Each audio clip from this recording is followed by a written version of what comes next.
네, 여야가 오늘부터 나흘 동안 국회 전원위를 열고 선거제 개편 논의를 위한 집중 토론에 들어갑니다. 의원들은 오늘부터 국회 정개특위가 마련한 3개 개편안을 놓고 난상 토론을 시작하는데요. 논의에 진전이 있을지 주목되고 있습니다. 이런 가운데 미국 정보기관들이 우리나라 정부를 감청해왔다는 미국의 언론 보도가 나와서 파장이 일고 있습니다. 이 부분 두 분과 짚어보죠. 윤기찬 전 국민의힘 법률위 부위원장, 권주웅 전 더불어민주당 비대위원 모셨습니다. 어서 오십시오. 안녕하세요. 안녕하세요. 예, 안녕하십니까. 네, 오늘부터 나흘 동안 이제 국회 전원위원회가 열립니다. 약 19년 만, 20년 만에 이제 열리게 되는 것인데요. 선거제도 개편을 논의하게 됩니다. 먼저 이 전원위원회라는 것이 무엇을 하는 절차이고 또 어떻게 진행이 되는지부터 좀 설명을 해주시죠.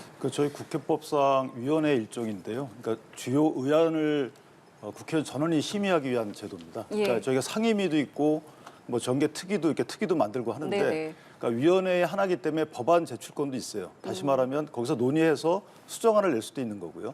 이런 식으로 국회의원 전원이 참석하는 위원회 일종이다. 네. 이것은 아마 저희 국회 역사상 한 5번 정도가 가동이 됐던 걸로 알고 있는데, 그만큼 저 선거법이 첨예한 이해관계에 장에 서 있다, 이렇게 보면 될 것 같습니다. 자, 일단은 여러 가지 이제 이야기 속에서 오늘 선거제도 개편 논의를 위한 전원위원회가 나흘 동안 열리게 되는 건데 아무래도 이제 핵심은 중대선거구제 도입 또 뭐 비례대표제 확대 여부가 될 것 같은데요.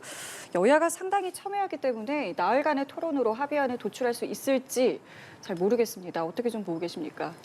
쉽지는 않겠죠. 많은 분들이 전망하시는 것처럼. 네. 사실 오늘 4월 10일 오늘이 법적으로 선거구 획정을 완료해야 될 시점입니다. 그러니까 선거 1년 전까지 해야 되는데 어쨌건 국회는 그것을 다 하지 못했고 이 나흘 안에 하나의 안으로 합의를 만들어낸다고 하면 어느 정도 진척이 있는 건데 그것도 쉽지는 않아 보입니다. 그러니까 지금 정개특위에서 올린 3개의 안을 가지고 토론을 하게 되는데요. 뭐 네. 여러 가지 쟁점이 있어요. 지금 김기현 대표께서 이야기하신 대로 국회의원 정수 관련한 논의도 사실은 이 전원위원회에서 할 수 있고요. 그렇죠. 그리고 지역구 의석이 지금 253개가 있고 비례대표 의석이 47개가 있는데 이것의 비율을 어떻게 할 것인가도 예. 있고 지역구 의석을 어떻게 뽑을 것인가도 있고 비례 의석을 또 어떻게 뽑을 것인가도 있습니다. 예. 게다가 특히나 이 논의를 현역 의원들이 하게 되는데 예. 현역 의원들은 자신의 지역구가 없어질 수도 있는 그런 논의를 해야 되기 때문에 이해관계가 또 걸려있는 부분이어서 더 어려움이 있습니다. 그래서 저는 이렇게 이야기 드리고 싶은데요. 일단은 이 나흘간 진행되는 전원위원회에서는 7분씩 발언을 하게 됩니다. 예. 여기에 자기의 입장을 밝히는 100여 명의 의원들이 있고 자기의 입장을 밝히지 않는 200여 명의 의원들도 사실 저는 페이스북이나 이런 것을 통해서 입장을 밝혀야 된다고 생각합니다. 그리고 이런 것들을 통해서 어느 정도 국민께 자신들의 입장을 밝히고 나면 전원위원회뿐만 아니라 지금 공론화 조사도 동시에 진행되고 있습니다. 그러니까 5천여 명에게 어떤 설문을 받고 그리고 500여 명 정도를 뽑아서 미니 대한민국을 만들고 예. 거기에서 수기 토론을 하겠다고 하는 건데요. 최근에 선거제 개혁에 성공한 나라들을 보면 국회에서 직접 한 경우가 있는 게 아니라 국회가 아닌 다른 위원회에서 그 어떤 의사결정을 할 수 있게 한 경우에 선거제 개혁에 성공한 사례가 있습니다. 예를 들면 칠레가 그렇게 했는데요. 그런 것처럼 공론화 조사위에서 뭔가 정리된 안을 국회가 받는 방식으로 좀 진행할 필요도 있지 않을까 싶습니다. 건강한 토론의 장이 됐으면 좋겠습니다. 그런데 일각에서는 여야 공방만 더 거세지는 거 아니겠느냐라는 우려의 시각도 있습니다. 그 여야 공방은 사실 뭐 이게 10여 년 돼 온 거기 때문에 예. 공방의 어떤 이 쟁점들은 다 드러나 있어요. 근데 전원회가 갖는 의미는 뭐냐면 의원 전원이 그러니까 100명이 이제 발언을 합니다. 네. 오늘 28명씩 발언을 하기 시작하는데 7분씩이라는 게 사실 적지는 않아요. 근데 상임위나 정개특위 같은 경우에는 17명이 구성원이기 때문에 그 17명들이 마련한 안이 일반 의원들께는 전부 다 이해되지 않았을 가능성이 커요. 어떤 게 장단점인지에 대해서. 그러니까 8분이지만 사실 100여 명이 8분씩 발언한다 그러면 모든 쟁점이 다 나옵니다.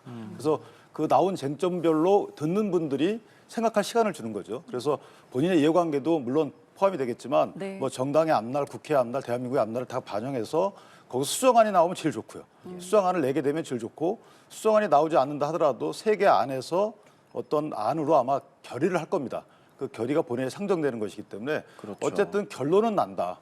그 결론이 각 당 이해관계 맞지 않을 뿐만 아니고 혹시나 국민들께도 맞지 않는다 하더라도 결론은 나는 위원회이기 때문에 지켜볼 필요는 있다. 이렇게 생각합니다. 예, 이번에 토론에 오르게 될 결의안, 결론이 난다고 말씀해 주셨는데 사실 국민의힘과 더불어민주당이 갖고 있는 입장이 또 워낙 달라서요. 일단 국민의힘은 도농복합 중대선거구제에다 권역별 병립형 비례대표제 만들겠다는 건데 배경을 좀 먼저 설명해 주실까요? 그러니까 이게 우리가 그 용어가 어렵잖아요. 그러니까 예. 현재 소선거구제는 한 선거구에서 한 명만 뽑습니다. 네. 그러니까 이 소선거구제를 바꾸느냐 여부가 일단 문제가 되는 거예요.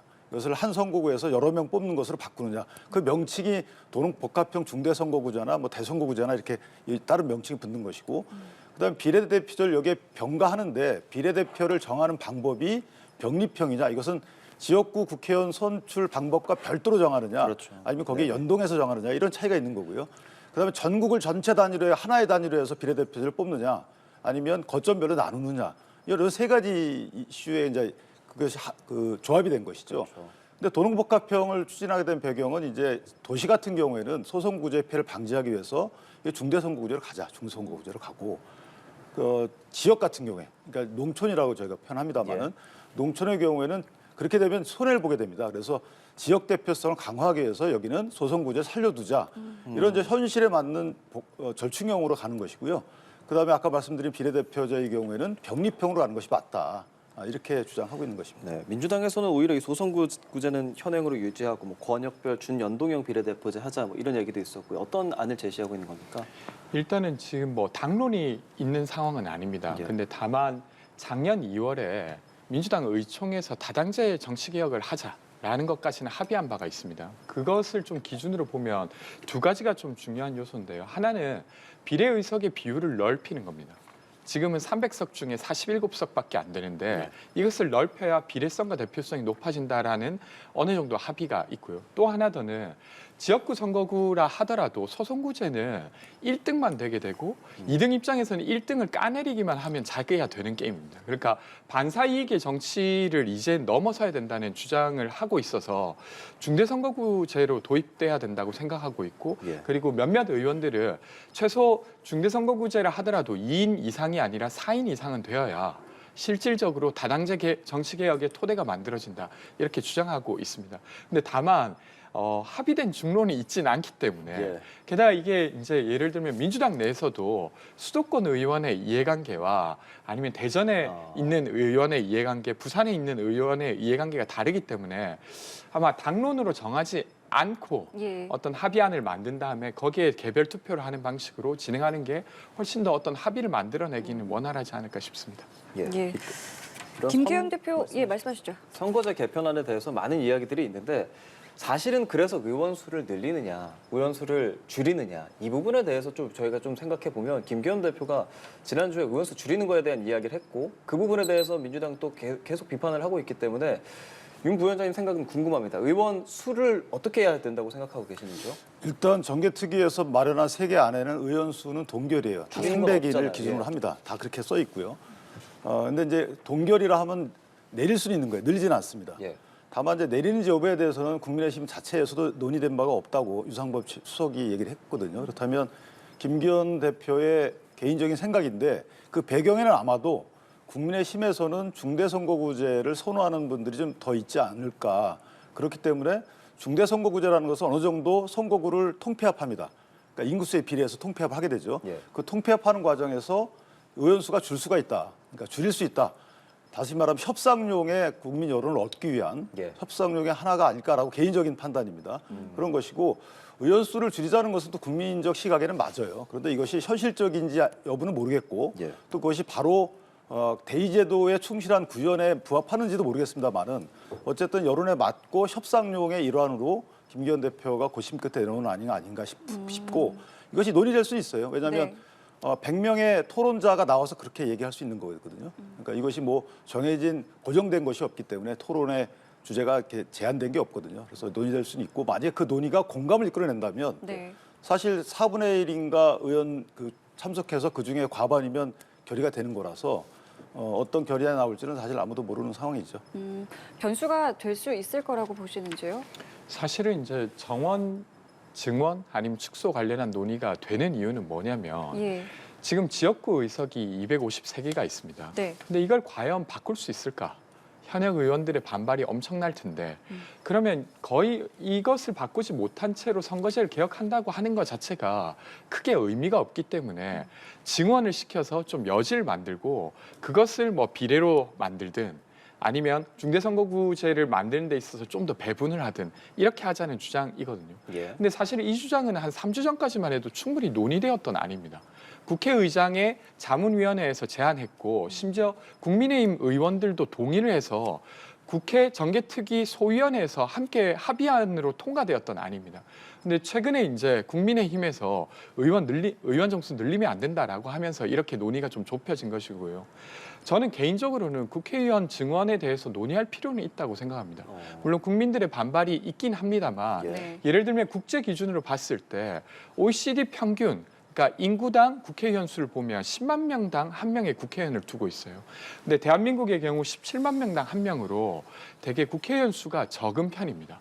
그런 것들도 있고 그리고 사실은 의사 정원 관련해서 저희가 한바탕 논의를 했지 않습니까? 예. 근데 의사 정원이 유지됨으로써 의사 한 명당의 기득권은 더 늘어나는 겁니다. 그러니까 국회의원의 의석이 줄어들면 국회의원 한 명당 기득권은 더 늘어난다고 봐야 됩니다. 그렇기 때문에 이 어떤 국회의원 수와 관련된 것 자체가 국회의원의 기득권이랑 직결된다고 보긴 어렵고 되려 국회의원이 일을 안 하고도 세비를 받아가는 문제 그리고 국회의원이 불필요하게 가지고 있는 특권을 어떻게 내려놓게 할 거냐를 논의해야 되지 정수를 줄인다고 해서 마치 국회의원 기득권이 줄어든다는 식의 논의는 저는 적절하지 않다고 생각하고요. 그래서 전원위원회에서 최소한 이와 관련된 논의를 하는 게 저는 필요하다고 봅니다. 저는 사실 이제 한 가지 제가 예, 말씀드리면 말씀하시죠. 맞는 말씀이에요. 그러니까 특권을 내려놓는다라는 관점에서 그렇게 될 수 있어요. 근데 특권을 내려놓는다라는 것은 부차적인 문제입니다. 국회를 구성하는 것은 대의민주제도를 어떻게 효용성 있고 활성화할 것인가 관점에서 봐야 되는 것이죠. 그런데 지금 왜 국민들이 볼 때 국회의원 정수 줄이자라는 말이 왜 나왔겠어요? 예. 이것은 열심히 안 하기 때문에 그런 거고 국회에 대한 효용감의 기대치가 낮기 때문에 그런 겁니다. 의사결정 과정도 보면 몇 사람이 정하면 그 따라가잖아요. 그러니까 대표성이 높아지면 뭐합니까? 대의제도를 구현하지 않고 있는데 예컨대 당대표가 어떻게 얘기하든 원내대표가 어떻게 얘기하든 각자가 맡고 있는 그 해당 지역 현안을 반영해서 의사결정하지 않잖아요. 그러니까 이것은 대표성이 높다고 선출 과정에서 높일 수 있지만 실제 활동 과정에서 그렇지 않다는 것이 문제인 것이죠. 그래서 이것은 국회의원들이 정수를 줄이고 늘리고 하는 문제는 특권을 내려놓기 위한 차원에서 접근할 것이 아니고 국회 제도의 본래 기능 회복 차원에서 봐야 된다. 그렇다면 국회의원들이 먼저 열심히 해야죠. 이렇게 어떤 측면에서 보느냐에 따라서 두 분의 입장도 이렇게 많이 갈리기 때문에 앞으로 나흘 동안 어떤 이야기들이 나올지 저희가 계속해서 좀 따라가면서 이야기를 나눠보겠고요. 어제는 고위당정협의회가 열렸습니다. 당장 이번 주 목요일 본회의에서 이제 표결이 예정돼 있죠. 간호법에 대해서 중재안을 내놓기로 했더라고요. 그런데 민주당에서는 왜 이제서야 이게 3일밖에 안 남았는데 이제서야 중재안을 내놓느냐라고 비판을 하고 있습니다. 이번 결정 어떻게 좀 보셨습니까? 그 중재안을 내놓으라고 말씀을 하셨기 때문에 내놓은 것이고요. 사실은 이제 이제서야라는 말씀을 주시지만 사실 이게 통과되기 전에 법사위에 90일, 60일을 건너뛰었어요. 예, 본회의 예. 직회부한 거거든요. 예. 그러니까 법사위에서 충분한 논의의 절차가 있었음에도 불구하고 그걸 뺏어갔기 때문에 지금 논의하는 거예요. 예컨대 여기에 대한 국민적 시각에서 우려가 많이 나왔던 부분이고 또 하나는 이 중재안을 마련하는 이유는 뭐냐면 간호사법이 크게 문제가 있다라는 시각보다는 간호사의 권익 보장 차원에서 이것이 너무 추상적으로 규정돼 있다라는 문제의식이 있는 거예요. 그러니까 간호사의 업무 범위가 의사와 별도로 별도의 의료 행위를 할 수 있다 여부에 관련된 의사협회 주장에 대한 대응이 아니고 간호사의 권익 보장을 위한 법조문이 굉장히 추상적으로 돼 있습니다. 이것이 여기를 어겼을 경우에 페널티도 없는 경우고 이런 문제의식이 있기 때문에 조금 더 구체화시킬 필요성도 있지 않겠느냐라는 문제의식도 더불어 있다. 이렇게 보시면 될 것 같아요. 예. 어떻게 좀 보고 계세요? 국민의힘의 어떤 중재안 마련에 대해서. 저는 뭐 되게 늦게 뭔가 마지못해 안을 내고 있는 상황이라고 생각합니다. 국민의힘이. 왜 그러냐면 이 간호법이 상임위를 통과한 건 작년 5월입니다. 그러니까 11개월 전에 벌써 이 법안이 상임위를 통과했고 이제 본회의를 넘어가기 전에 법사위에 계류 중이었는데 그때도 아무런 의견을 안 냈어요. 그러니까 이제 상임위 그러니까 보건복지위원회에서 5분의 3이 동의를 해서 본의회로 직회부하게 된 겁니다. 어쨌건 그렇게 하는 동안에 12개월 동안 국민의힘은 의견을 낼 수 있었고 민주당은 계속해서 의견을 내달라고 했었어요. 근데 그 기간 동안에 아무런 이야기를 하고 있지 않다가 이제 본회의에 올라가기 전 3일 전이 되니까 의견을 내겠다고 하는 것 자체가 이 국회 논의를 사실상 무시해 온 것이라고 생각하고요. 예. 저는 양곡관리법의 거부권을 대통령께서 행사하셨지 않습니까? 예. 여기에 대해서 국민 여론이 좋지 않았어요. 거기에 대한 부담을 느껴서 뭔가 지금이라도 간호법이라든지 아니면 앞으로도 논의될 노란봉투법이라든지 이런 것들에 대해서 뭔가 협의하는 모양새를 띠지 않고서는 뭔가 국민의힘이 되게 되려 이제 고립된다는 느낌을 받은 것 같습니다. 그래서 제가 늦게라도 저는 이런 어떤 협의안을 내는 것 자체는 좋으나 아주 그 타이밍이 늦었다라는 이야기 드리고 싶습니다. 뭐 늦은 감이 없지 않아 있어요. 예. 맞는 말씀인데 저희가 대안을 내지 않았단 말씀은 사실과 다른 것이 애당초에 관할위원회에 법안이 3개가 제출이 됩니다. 거기에 서정숙 의원의 법안도 하나 나와 있어요. 그건 대안이 나온 거죠. 그다음에 국민들로부터 출연한 또 하나 뭐 민원법이 하나 두 4개 갖고 논의를 계속 거칩니다. 거치다가 결국은 대안이 하나 나와요. 이 대안 형성 과정에서 국민의힘은 의견을 받아들여지지 않으셨죠. 그다음에 이것들이 또 법제사법위원회에 가서 어느 정도 국민의힘이 지렛대를 삼아서 법제사법위원장의 거부권을 지렛대 삼아서 내용을 넣으려고 해도 그 절차를 건너뛰셨어요. 그렇다면 그런 노력들이 있었던 거예요, 과정에서. 왜냐하면 법안에 대한 반대도 노력인 겁니다. 그리고 처음에 안을 냈기 때문에 이런 여러 가지 수정과 거부의 노력이 무산된 것뿐이죠. 그러니까 지금에 와서 조금 더 현실적인 안을 내려고 했던 부분이고 예. 어쨌든 말씀하신 것처럼 조금 더 발빠르게 움직이지 않았던 것은 분명한 사실 같습니다. 근데 이제 3일 전에 낼 안을 그 전에 미리 냈다고 하면 민주당에서도 이 법안과 관련된 이해관계자들과 그 새로운 법안을 가지고 논의를 했을 텐데 본회의 3일 전에 제출했다고 하는 건 사실상 이해관계자들이랑 협의할 시간이 거의 없는 거지 않습니까? 근데 그 근데 이전에 지금 법안을 마지- 냈었거든요. 네. 저희가. 그러니까 물론 이제 예를 들면 이런 겁니다. 그런 것들을 협의하기 위해서 저는 대통령이 야당 대표를 만나야 된다고 생각해요. 정말로 이 법안에 대해서 개정안을 내야 된다고 하면 그런 노력을 했어야 되는데 지금 윤석열 대통령은 그런 노력을 전혀 하지 않고 있습니다. 그러다가 그냥 거부권을 행사하는 방식으로 자신의 의사를 표현하고 있는데 이런 것 자체가 되려 협치에 적극적이기보다는 협치에 되게 소극적인 상황을 보여주는 게 아닌가 싶습니다. 저는 대통령이 노력할 수 있는 수단과 방법은 없습니다. 일단 법안이 오면 그 법안이 본인의 국정 철학과 맞으면 하는 거고 맞지 않으면 거부할 수 있는 게 헌법적 권한이에요. 자, 그건 그렇게 갑니다. 두 번째는 민주당이 협치를 해야 될 주체예요. 왜냐하면 다수당이기 때문에 그것도 압도적 다수당입니다. 지금 법안 통과 과정을 보면 국민의힘이 노력하지 않아서가 아니고 노력해도 소용없어요. 민주당이 원하는 안을 고집하는 한 국민의힘이 어떤 안을 낸다 하더라도 물론 설득하지 못한 잘못은 있어요. 민주당은 설득하지 못한 잘못. 그런데 예. 설득하지 못한 잘못은 의석수에 있는 겁니다. 이것도 국민의힘이 책임을 져야 돼요. 그런데 다수인 민주당이 어느 정도는 받아들여줘야 되는데 각 상임위별로 안건조정위원회도 무력화시키죠. 법제사법위원회도 건너뛰게 하죠. 그럼 국민의힘 입장에서 보면 지렛대가 없는 거예요. 자, 이런 의석수에 비춰보면 약간의 민주당의 양보가 필요하다. 이것을 대통령과 연관짓기 이전에 국회 내에서 상의 과정에서 보면 국회 수기 과정이 무력화됐다는 게 문제인 거예요.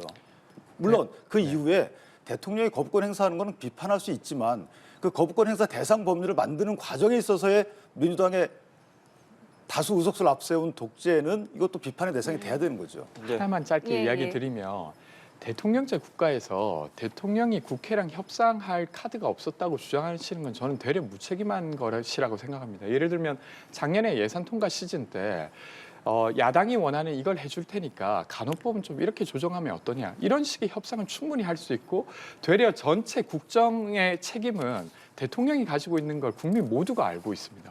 그러니까 그냥 그러니까 국회 다수당이 민주당이기 때문에 이 협치 책임이 민주당에 있다고 하는 것에 동의하는 국민이 얼마나 될까 싶습니다.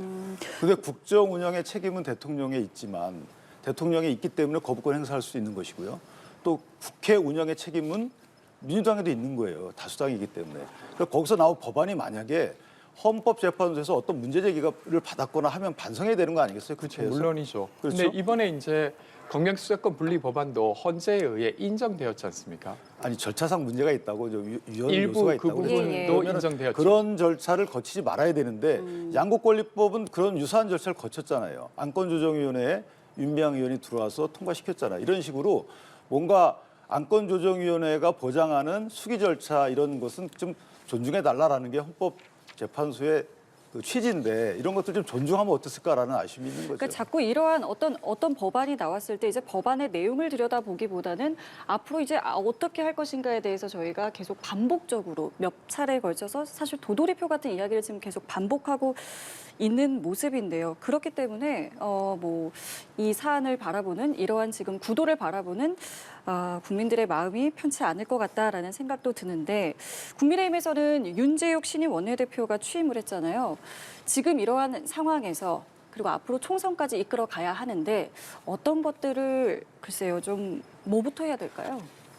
일단 그 원래 그 전 원내대표께서도 월요일마다 아마 점심을 같이 민주당 원내대표가 하셨던 걸로 기억을 해요.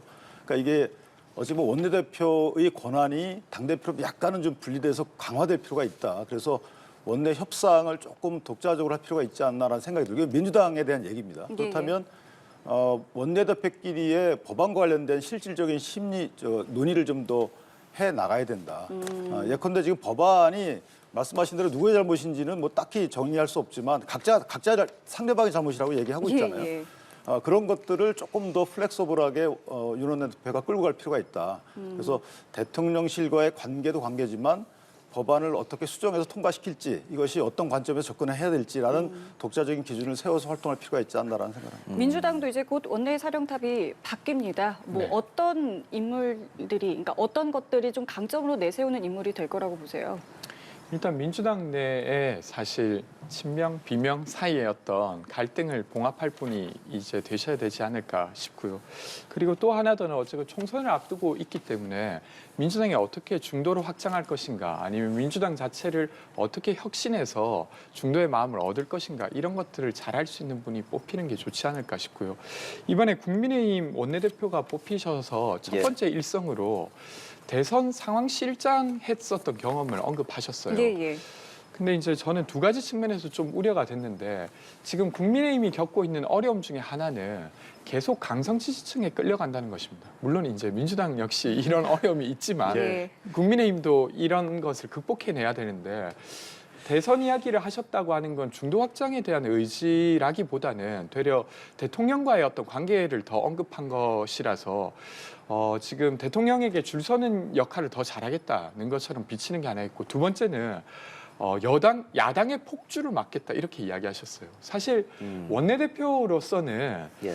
그 이제 다른 당과의 어떤 관계를 원만히 해서 합의해낼 건 합의해내고 양보해줄 건 양보해주고 뭐 이런 역할을 하셔야 될 뿐인데 예. 또 야당과 이제 되게 잘 싸우겠다라고 하는 이야기를 하셔서 협치가 난망하다 뭐 이런 이야기. 이거는 반론을 들어봐야 될 것 같아요. 왜냐하면 김기현 대표도 사실은 지역구 울산이고 지금 새로 뽑히는 윤 원내대표도 대구고 뭐 박대출 정책위 의장도 진주인가요? 그렇잖아요. 그러니까 다 도로 영남당 아니냐 뭐 이런 비판이 있기도 하기 때문에 어떤 그 부분을 어떻게 풀어나갈 것인가 국민들은 관심이 있거든요.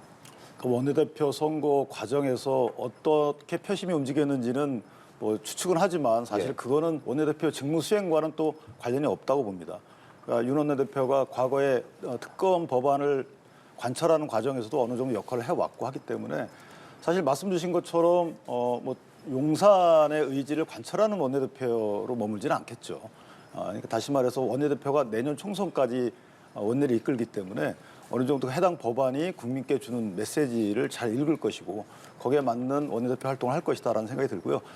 거야 폭주를 저지하겠다라는 건 저지하는 방법이 여러 가지가 있죠. 예. 뭐 물리적 충돌을 통해서 저지하는 방법이 있고 또는 설득을 통해서 저지하는 방법이 있기 때문에 일단 해석을 좋게 해주셨으면 좋겠다라는 생각이 들고 물론 하나 있습니다. 예. 민주당이 만약에 협상을 통해서 해결될 수 있는 모습을 보여주면 그렇게 갈 것이고 예. 협상을 통해서도 해결되지 않는 모습을 보여주시면 그렇게 못 가는 거죠. 이것은 원내대표의 판단이겠지만 전적으로 상대방의 민주당의 모습도 중요하다 이렇게 생각합니다. 예, 이번에 그럼 민주당의 상황을 여쭤보겠습니다. 네. 명락조우라는 이야기 하더라고요. 그러니까 이낙연 전 대표의 장인 장례식장에 이재명 대표가 찾는 모습이 언론을 통해서 어제 많이 보도가 됐습니다. 네. 어떤 생각하셨습니까?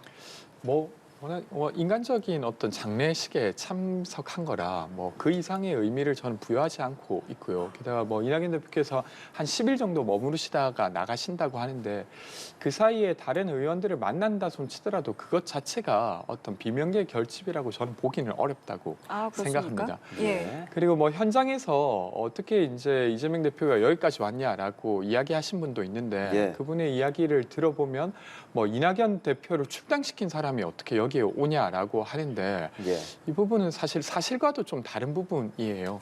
이낙연 대표께서 이재명 대표 체제 내에서 출당되거나 이런 사실도 없기 때문에 약간 그 지지자들 사이에서 어떤 갈등의 골이 조금 비춰진 정도라고 저는 생각합니다. 비명계 결집으로까지 가지 않는다고 생각하신 배경이 좀 궁금한 것이 2달 뒤면 이제 한국에 완전히 들어오기 때문에 그렇죠. 이낙연 전 대표가요. 어떤 역할로는 하지 않겠느냐라는 보도는 많이 나오고 있거든요. 저는 어떤 요소가 그 이낙연 대표라고 하는 어떤 분이 예. 구심점이 되냐 안 되냐가 핵심이라기보다 네. 지금 이재명 대표와 관련된 수사가 진행되고 있지 않습니까? 예. 근데 최근에 이제 이재명 대표에 대한 기소가 진행되었는데 거기에 뇌물 혐의는 빠졌습니다.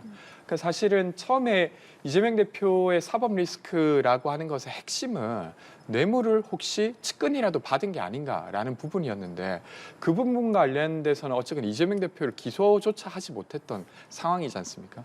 근데 수사와 재판이 진행되는 과정에 그와 관련된 혐의가 드러난다고 하면 저는 그것이 되게 중요한 요소가 되어서 이재명 대표 체제로 총선을 치를 것인가 아니면 다른 비대위라든지 이런 체제로 총선을 치를 것인가가 결정되는 것이지 이낙연 대표가 입국했다고 해서 그것이 변수가 되는 것은 저는 아니라고 생각하기 때문에 방금과 같이 말씀드린 것입니다. 그러면 당내 이재명 대표 체제로 총선 치르는 것이 다소 부담스럽다라고 생각하는 의견도 계속 존재하고 있다고 생각해도 되겠습니까? 저는 그런 의견은 존재하는 것이 사실이라고 생각됩니다. 근데 그것의 의견이 더 커지냐 작아지냐의 핵심은 예. 어쨌건 수사나 재판의 내용들이 어떻게 흘러가느냐라고 생각해요. 만약에 검찰이 작년만 해도 이건 예. 분명한 대선 불법 경선 자금을 받은 거다 이렇게 이제 여겨지는 것이라는 것이 드러난다고 하면 당연히 문제가 커지겠죠. 근데 검찰의 주장과는 달리 사실은 사실과 아닌 주장을 검찰이 하고 있었다라고 하면 되려 이재명 체제로 총선을 치러야 된다는 의견이 더 커질 수밖에 없는 것이라고 저는 생각됩니다. 이제 부위원장님께서는 상대당이긴 합니다만은 어떻게 좀 보셨습니까? 그 이재명 대표에 대한 사법 리스크의 본질은 사실 말씀하신 대장동 사건에 연루됐냐 안 됐냐도 있지만 예. 이미 허위사실 공표죄와 관련된 재판을 받고 있어요. 그러면 예. 정진상 씨 등에 대한 뇌물죄에서 유죄를 받느냐에 따라서 또 이것이 영향을 미칠 수 있는 것이거든요. 그러니까 이재명 대표에 대한 사법 처리가 문제가 될 수도 있지만 간접적인 사법 처리가 또 문제가 될 수도 있어서 저는 이낙연 전 총리의 경우에는 와서 조직을 추스르고는 있을 것이다. 이것을 결집시킬 시기는 아닙니다만은 조직을 흐트러지지 않게 추스르고 있다가 왜냐하면 종속 변수 입장이기 때문에 독립 변수인 이 대표가 어떻게 혹시나 문제가 생기면 예. 그때 전면에 나설 수 있는 진용은 갖추고 있을 것이다. 이렇게 생각이 되고 그중에 하나가 이제 원내대표 선거에서 어떤 결과를 초래할지 거기에 대한 영향력도 분명히 끼쳐질 것이다. 이렇게 생각합니다. 예, 말씀하신 것처럼 이낙연계로 불리는 박광훈 의원이 이번 원내대표 선거에 이제 출사표를 던졌기 때문에 그렇다면 여기에 대한 영향이 어느 정도 있겠습니까? 없겠습니까? 여기에도? 글쎄요. 예. 원내대표 선거 워낙 예측이 어려워서 예. 제가 말씀드리기가 어려운데 여튼 이제 힘을 받는다 손 치더라도 당장 그게 결정적인 요소는 아닐 것 같고요. 박강원 의원, 홍익표 의원, 김두관 의원이 어쨌든 출사표를 던졌으니까 네. 좀 더 지켜보면 되지 않을까 싶습니다. 알겠습니다. 예. 이런 가운데 미국 정보기관들이 우리나라 정부를 좀 감청해왔다는 미국 언론의 보도가 나왔어요. 저희가 조금 전에는 이제 국방전문가 모시고 관련된 이야기를 좀 하기는 했었는데 사실 이게 정치권에서도 다뤄볼 만하고 생각할 만한 주제라는 생각이 들거든요. 어떻게 보셨습니까, 이 사안? 일단 바람직하지 않죠. 이것이 이제 우방국을 상대로 해서 도감청 활동을 만약 했다면 예. 그렇다면 경위파악 내지 해명을 요구할 필요는 분명히 있다라는 생각이 들고요. 자, 그건 그것대로 가고 그다음에 도감청 방지를 위한 그 통신 보안 등 보안 대책은 세워야 될 것 같다는 생각이 듭니다. 그러니까 우리 정부, 우리 그 용산에서 대화 당사자에게 물어보면 그런 대화가 있었는지 여부를 확인할 수는 있거든요. 예. 만약에 그런 대화가 있었다면 미국에 경위 설명하는 것은 별도로 하고 우리 자체 내에서 통신 보안 등 보안 대책을 반드시 강구해야 되겠다. 저는 이렇게 투 트랙으로 가야 된다고 생각합니다. 뭐 사과를 요구해야 한다 뭐 이런 거에 대해서는 어떻게 생각하세요? 이 도감청 활동이라는 것이 예. 정보 수집 활동이라는 것이 계속 있어 왔어요. 그러니까 이전에 스노든 사건 때도 대책을 요구했었잖아요. 그러니까 대책을 강구하겠다고 해놓고 사실은 그것이 유야무야된 부분이 없잖아 있단 말이에요. 예. 인정하지를 않겠죠. 인정하지 않고 재발 대책 수립하겠다고 하더라도 예. 그것이 실효성 있다고 보지는 않습니다. 국가 간의 활동에 있어서는. 그래서 우리는 방지 대책에 치중을 하고 경위 설명과 해명을 요구하고 물론 재발 대책을 요구해야 되겠지만 그 재발이 안 된다고 단언하면서 허술하게 쓸 필요는 없다. 그렇게 생각합니다. 대통령실은 일단은 한미 관계가 흔들릴 만한 사안은 아니라고 밝혔는데요. 저는 먼저 그렇게 저희가 스스로 선을 그을 필요가 있었을까 싶어요. 우선은 해명을 요구하고 사과를 요구하는 것이 먼저고 그리고 거기에 대한 해명과 사과를 받은 다음에 혹은 아니면 최소한의 해명이라도 받은 다음에 이것 자체가 뭐 동맹을 흔들 만한 것은 아니다라고 하는 게 적절한 수순이 아니었을까 싶습니다. 게다가 이게 도감청 이것이 첫 번째 있었던 일이 아니라 한국에만 세 번째였어요. 세 번째 있었던 일이고 게다가 여기에 이제 그 내용에 도감청 내용으로 등장하는 사람이 3명입니다. 국가안보실장, 예. 외교비서관, 그리고 국방비서관인데 그러면 이것은 그냥 전화를 감청한 게 아니라 어떤 회의실의 내용을 감청한 게 아닌가 싶고 만약에 그렇다고 하면 대통령실 자체가 되게 안보에 취약한 상태라는 것이 돼요. 그럼 매우 심각한 거고 그러면 이 부분만 감청했을 것인가라고 했을 때 그렇지 않을 가능성이 훨씬 더 높다고 봐야 됩니다. 그러니까 이 회의만 감청했겠습니까? 나머지 것들도 충분히 감청했을 가능성이 있다고 보고 되게 강력하게 문제를 제기할 필요는 있다고 생각합니다.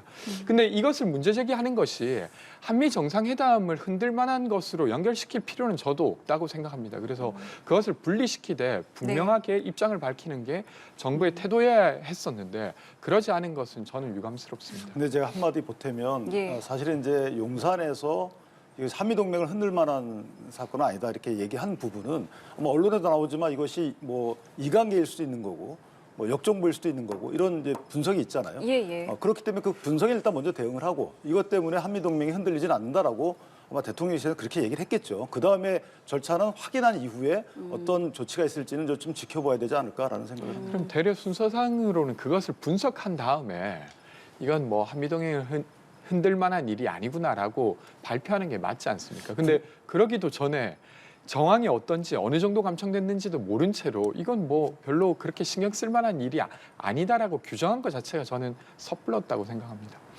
예, 알겠습니다. 저희가 반론 짧게 예, 하시죠. 맞습니다. 그러니까 제가 방금- 말씀드리는 것은 이게 이 행위에 대한 엄정한 판단에 대한 멘트는 아니었던 것이고 예컨대 뭐 언론에 나오지 러시아에서 역정부를 흘렸다 그러면 거기서 원하는 바가 있을 거 아니에요. 그 너네 원하는 바는 달성하지 못해라고 이렇게 먼저 단언한 뒤에 그다음에 수습책은 강구하겠죠. 그래서 일단 용산에 믿고 맡겨보시는 게 어떨까라는 생각을 합니다.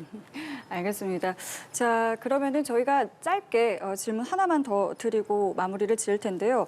한 인터넷 매체가 윤 대통령이 이제 최근에 방문했던 부산의 한 식당의 상호가 우길기를 의미한다고 이제 주장을 했고요. 여기에 대해서 이제 국민의힘은 반박을 했는데 이번 이 뭐랄까요?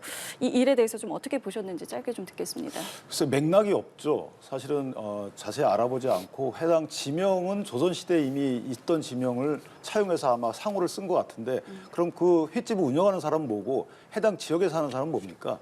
이런 식의 맥락 없는 문제 제기는 사실은 이것은 뭐 제가 상업활동 일환으로 하는지 모르겠지만 국가 운영이나 국민 통합에 심지어는 외교에 상당한 악영향을 끼치잖아요. 이런 부분은 조금 엄정한 조치가 필요하지 않을까. 자제하는 걸 넘어서서 지금 예. 몇 번째잖아요. 필요하다고 생각합니다. 예, 권 의원님. 저도 횟집 이름으로 뭐 그렇게 연결시키는 건 적절하지 않다고 생각합니다. 예. 알겠습니다. 그렇다면 사실 그 민주당에서는 좀 뭐랄까 도열하고 그 사진 찍고 뭐 이 부분에 대해서 좀 비판적인 의견을 내더라고요. 그러니까 윤석열 대통령께서 지금 정치를 하고 계시지만 사실은 윤석열 대통령이 검찰총장 시절에서처럼 마치 검사 동일체 막 이렇게 모든 것을 상명하복식으로 이제 좀 정치를 운영하고 있다는 어떤 비판이 있지 않습니까? 예. 그런 측면에서 이 사진이 보여주는 모습이 또 역시 어떤 보스로서의 어떤 모습 이런 것들이 좀 드러나서 거기에 대한 언급을 민주당이 한 것으로 저는 생각됩니다. 예. 알겠습니다. 두 분 말씀 여기서 마무리 짓겠습니다. 지금까지 윤기찬 국민의힘 전 국민의힘 법률위 부위원장, 권지웅 전 더불어민주당 비대위원이었습니다. 두 분 말씀 고맙습니다. 고맙습니다. 네, 잘 들었습니다.